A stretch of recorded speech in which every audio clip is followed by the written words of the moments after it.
Pensioners welfare society Tripura চটকল শ্রমিক union ও সম্মিলিত যৌথ সংগ্রাম কমিটির উদ্যোগে ইপিএফ 1995 পেনশন সুবিধাভোগীদের বিভিন্ন দাবিতে আজ আগরতলার ভবিষ্যনিধি ভবন প্রাঙ্গণে একটি গণবিক্ষোভ অনুষ্ঠিত হয়। বিক্ষোভকারীদের দাবি, দীর্ঘদিন ধরে চলতে থাকা ইপিএফ 1995 পেনশন সংক্রান্ত অনলাইন ও অফলাইন আবেদন দ্রুত নিষ্পত্তি করতে হবে এবং অবিলম্বে ন্যূনতম পেনশন কার্যকর করতে হবে।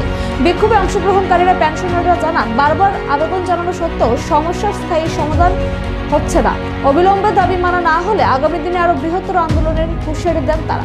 জানেন, সুপ্রিম কোর্ট নির্দেশ দিয়েছে ন্যূনতম পেনশন 7,500 টাকা করা, এবং জিপিএলের যারা শ্রমিক কর্মচারী আছে তারা অনলাইনে এবং অফলাইনে হায়ার পেনশন পাওয়ার জন্য আবেদন করেছেন।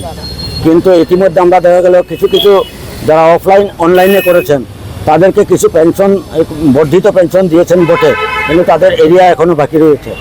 বাদ বাকি যারা অফলাইনে যারা করেছেন প্রায় 1079 জন, এই 79 জনের মানে বর্ধিত পেনশন এখনও করছেন না।